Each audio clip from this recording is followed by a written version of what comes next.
Hi, my name is Jose Ibarra. Today I'm going to talk to you about my grandpa. His name is Luis Munoz, and he is 63 years old. He was one of I guess you can say, the pioneers that moved from Mexico. He lived in Jalisco with my grandma, my mom, and her sister, and eventually they immigrated to Wisconsin. Now, how they got there from Jalisco all the way to Wisconsin was they actually took a plane trip to Wisconsin illegally somehow. I don't know how they sneaked onto there, but they did. I don't know. I guess my grandpa was a real smart kind of guy because he managed to pull that off. But they went to go live in Wisconsin because they had families. Yeah, they had a lot of family members out there. Some of those family members were from my grandma's side, and I don't know, I guess they lived with my grandma's brother, and my grandpa Luis was actually working in the factories for a little bit.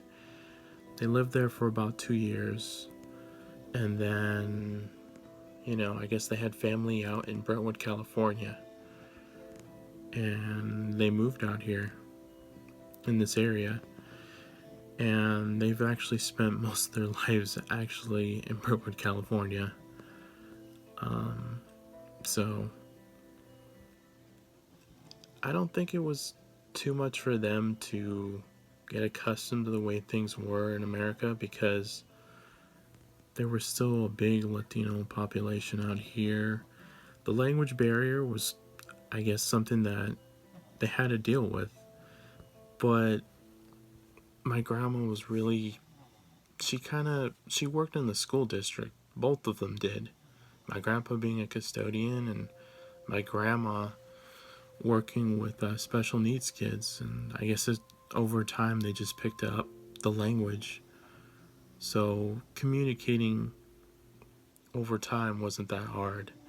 Getting used to the way that things were in America, they liked it because it was better than the place that they lived in Mexico.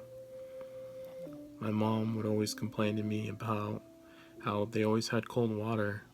She says that's what she remembers as a child. And, back then, they didn't have the luxuries we had now. So it was great that they were actually able to live in a house with running water, running, power, and, stove that actually worked and stuff. Because I guess their stove always broke down, and, it's different down there. So they were really appreciative of what they had. My grandpa, he was always into sports. He really liked soccer. As a kid, he would always play soccer with the neighbors. He would always go down to Edna Hill Middle School, and he would actually coach, an actual soccer team and stuff. And that was one of the biggest things that he actually loved doing. He still, to this day, you'll see him sitting on his nice comfy couch watching soccer. That's all he does. He watches sports. He's always been a big sports guy. In school, he would always excel at math. He didn't play any sports in school, but he took a lot of math courses, and his favorite course was actually statistics. And he says that he's liked math because it's the same in every language. So I guess it was a no-brainer to him. So he excelled at it, and he actually took Los Medanos courses. And he would always kind of try to help me, or he would actually say, oh, I remember how to do that. And he's always a small guy.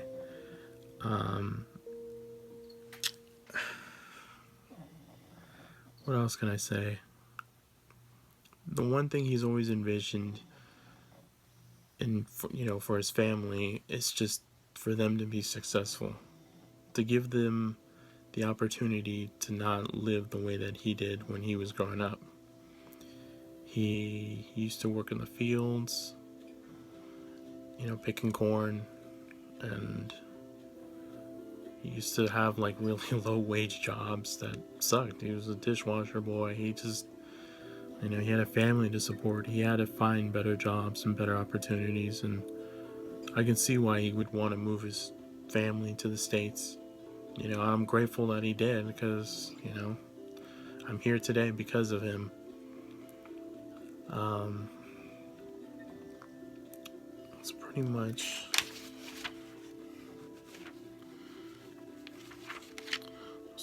it.